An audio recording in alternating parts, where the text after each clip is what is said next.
question number 4. A triangle and a parallelogram have the same base and the same area. ठीक है, एक parallelogram और triangle है जिनकी सेम बेस है और एरिया भी सेम है. If the sides of the triangle are 26, 28 and 30 और parallelogram stands on the base 28, find the height of the parallelogram. आपने क्या करना है, इस पैरेललोग्राम की हाइट कैलकुलेट करनी है. अब आप सपोज कर लो कि ये आपके पास ट्रायंगल है, ठीक है, और हमें क्या बताया गया है कि जो पैरेललोग्राम है वो stand on the base of 28, means कि ये आपके पास 28 सेंटीमीटर है, ये 30 सेंटीमीटर है और ये आपके पास 26 सेंटीमीटर है. तो पैरेललोग्राम यहां स्टैंड कर रही है. इट्स मींस दैट के ये आपके पास क्या है, बेसिकली पैरेललोग्राम है. अब आपको क्या गिवन है, एरिया ऑफ पैरेललोग्राम. आपको क्या पता है, area of parallelogram is equals to area of triangle. दोनों का हमें क्या बताया जा रहा है कि एरिया इक्वल है. ठीक है, it's means that area of parallelogram किसके इक्वल है, बेस मल्टीप्लाई बाय हाइट. और एरिया ऑफ ट्राइंगल किसके इक्वल है, 1/2 base multiply by height. Okay, तो हमने हाइट कैलकुलेट करनी है बेसिकली. तो हमारे पास बेस किसके इक्वल आ जाएगी, 28. हाइट हमने क्या करनी है, कैलकुलेट करनी है. सिमिलरली यहां भी हमारे पास क्या आ जाएगी, एरिया ऑफ ट्रायंगल आ जाएगा. तो एरिया ऑफ ट्रायंगल, ठीक है, आप लिख सकते हो एरिया ऑफ ट्रायंगल आपने कैलकुलेट करना है. तो हाइट आपके पास किसके इक्वल आ जाएगी, 1/28 multiply by area of triangle. ठीक है, इट्स मीन्स दैट कि हमने हाइट कैलकुलेट करनी है तो हमें क्या चीज रिक्वायर्ड है, just area of triangle required है. तो हम जस्ट एरिया कैलकुलेट करेंगे. अब हमें पता है हमें उस ट्राइंगल की तीनों साइड्स गिवन है, तो हम सबसे पहले एस कैलकुलेट कर लेंगे. एस हमारे क्या है, 26 प्लस 28 प्लस 30, तीनों साइड्स को सम अप करेंगे. ठीक है, तो ये आपके पास आ जाएगा 84 डिवाइडेड बाय 2. तो एस की वैल्यू हमारे पास कितनी आ जाएगी, 42 मीटर. अब आपने क्या करना है, इसको फार्मूला में पुट करना है. तो आपके पास एस माइनस ए, फर्स्ट आपने S minus A, S minus B, S minus C calculate करना है. उसके बाद आपने इसको पुट करेंगे तो आपके पास क्या आ जाएगा, एरिया ऑफ ट्राइंगल आ जाएगा. एस माइनस ए आपके पास 42 माइनस 26 है, एस माइनस बी 42 माइनस 28 है और एस माइनस सी आपके पास 42 माइनस 30 है. अब आप इसको कैलकुलेट कर लो. 42 माइनस 26 कितना आ जाएगा आपके पास, 16 आ जाएगा. 42 माइनस 28 14 आ जाएगा और 42 माइनस 30 आपके पास 12 आ जाएगा. इसको मल्टीप्लाई करोगे तो आपके पास एरिया ऑफ ट्राइंगल किसके इक्वल आ जाएगा, 336 सेंटीमीटर स्क्वायर. ओके, अब आपने हाइट बेसिकली फाइंड करनी थी, तो हाइट में वैल्यूज पुट कर लो. 1/28 multiply by area of triangle which is equal to 336 centimetre square. अब आप इसको 336 को 28 पे डिवाइड कर लो तो आपके पास हाइट कितनी आ जाएगी, हाइट आ जाएगी 12 सेंटीमीटर. और यही हमने कैलकुलेट करना था. ओके, नेक्स्ट है आपके पास question number 5. If rhombus shaped field has green grass for 18 cows to graze, if each side of the rhombus is 30 meter and its longer diagonal is 48 meter, how much area of the grass field will each cow be getting? अब आपको क्या कहा जा रहा है कि आपके पास जो फील्ड है वो रंबस शेप में है और उसमें जो ग्रास है, ग्रीन ग्रास जो है वो 18 काउस के लिए. अब नेक्स्ट आपको क्या कहा जा रहा है कि अगर इस रंबस की ईच साइड जो है वो 30 मीटर है और उसका जो लॉन्गर डायगोनल है वो 48 मीटर है, तो आप बताओ कि उसका एरिया कितना होगा, उस ग्रास फील्ड का एरिया कितना होगा जिसमें वो काउ जो है वो ग्रेज करेंगे. अब आप सपोज कर लो कि ए बी सी डी जो है वो आपके पास क्या है, फील्ड है.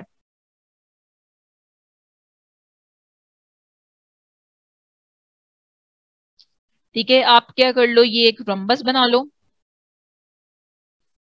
A B C D. ठीक है, और उसको क्या गिवन है कि each side of the rhombus is 30 metre. इसका मतलब है कि हर साइड जो है वो कितनी है, 30 मीटर है. नेक्स्ट आपको क्या कहा जा रहा है कि उसका जो लॉन्गेस्ट डायगोनल है वो क्या है, 48 मीटर है. बी को डी से ज्वाइन कर लोगे तो ये जो आपके पास ये क्या आ जाएगा, उसका लॉन्गेस्ट डायगोनल आ जाएगा विच इज 48 मीटर. ठीक है, अब आप इधर लिख लो साइड्स ऑफ रोम्बस किसके इक्वल हैं, 40 मीटर 30 मीटर. और उसका आपके पास जो it's means that A B is equals to B C is equals to C D is equals to D A किसके इक्वल आ गया, 30 मीटर.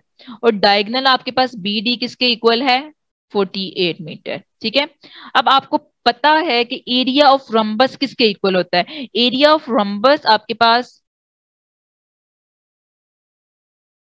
रम्बस किसके इक्वल होगा? अब आपने जब बी को डी से ज्वाइन किया तो आपके पास क्या आ गए? दो ट्राइंगल्स आ गए, this one and this one. दोनों ट्राइंगल्स की साइड जो है वो इक्वल है, टू साइड 30 मीटर है और एक साइड 48 मीटर। तो आप एक साइड का एरिया कैलकुलेट कर लो और उसी को ही सम अप कर लो, तो आपके पास इस एरिया, इस रम्बस का एरिया आ जाएगा। ठीक है, it means that area of rhombus is equal to area of triangle A B D plus area of triangle BDC। ठीक है, जो सबसे पहले आप ट्राइंगल एबीडी का एरिया कैलकुलेट कर लो।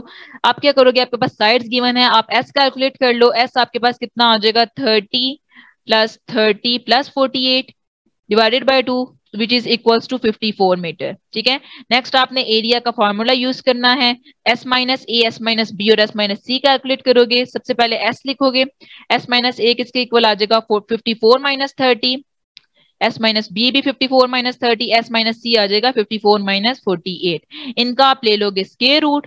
ठीक है, तो एस माइनस ए किसके इक्वल आ गया? 24, एस माइनस बी भी 24, एस माइनस 3 किसके इक्वल आ गया? 6 के इक्वल आ गया। इसको मल्टीप्लाई करोगे और स्क्वायर रूट लोगे तो आपके पास area of triangle A B D किसके इक्वल आ जाएगा? 432 मीटर स्क्वायर। अब आपको पता है कि दोनों ट्राइंगल्स की तीनों साइड जो है वो सेम थी, तो आप 432 में 432 ऐड करोगे तो आपके पास एरिया ऑफ रम्बस आ जाएगा। ठीक है, एरिया ऑफ रोम्बस किसके इक्वल आ जाएगा? 432 plus 432 which is equal to 864। और ये मैंने किस तरह किया, देखो तीनों, इसकी दो साइड्स 30 मीटर हैं, इसकी भी दोनों साइड्स 30 मीटर हैं और एक साइड 48 मीटर है। तो अगर आप एक ट्राइंगल का एरिया कैलकुलेट कर लोगे तो ऑटोमेटिकली दूसरी ट्राइंगल का एरिया भी सेम होगा, because all the sides are same equal to each other. तो ये 432 किसका है? Area of triangle ABD। और जो सेकंड वन है वो क्या है आपके पास? Area of triangle BDC। ठीक है, so that's how you will calculate the area of rhombus which is equals to 864 metre square. Okay, और यही हमने फाइंड करना था। नेक्स्ट है हमारे पास question number 6। An umbrella is made by stitching 10 triangular pieces of cloth of two different colors, each piece measuring 20 centimeter, 50 centimeter and 50 centimeter. How much cloth of each color is required for umbrella?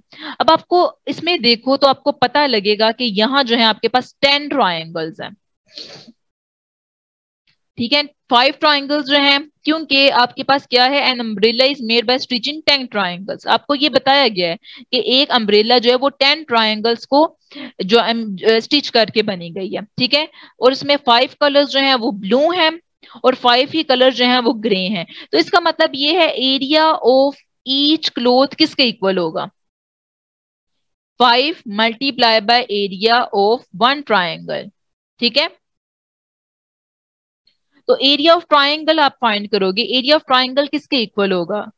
Area of triangle के लिए आप Heron's formula use करोगे, S into S minus A, S minus B, S minus C और इसका whole square root. अब आपको 3 sides given है, आप क्या करोगे? एस कैलकुलेट कर लो, एस किसके इक्वल होगा? 50 प्लस 20, इसको 2 पे डिवाइड कर दोगे तो ये आपके पास 120 divided by 2 which is equal to 60। तो आपके पास एस किसके इक्वल आ गया? 60 सेंटीमीटर की। एस आपने कैलकुलेट कर लिया। नेक्स्ट आपने क्या करना है? एस माइनस ए कैलकुलेट करना है, एस माइनस बी और एस माइनस सी। तो एरिया ऑफ ट्राइंगल किसके इक्वल आ जाएगा? 60। एस माइनस ए क्या है? एस माइनस ए 50, एस माइनस बी भी 50 और एस माइनस सी किसके इक्वल आ जाएगा? 20 के इक्वल आ जाएगा। ठीक है, एस माइनस ए आ जाएगा आपके पास 10, एस माइनस बी भी 10 और एस माइनस सी किसके इक्वल आ जाएगा? 40 के इक्वल आ जाएगा। इनको मल्टीप्लाई करोगे और जब आप इसका स्क्वायर रूट लोगे तो आपके पास एरिया आ जाएगा 200 into square root of 2 centimetre square. ठीक है, ये आपके पास क्या आएगा? Area of triangle. अब हमने क्या फाइंड करना था? Basically area of each cloth, वो किसके इक्वल था?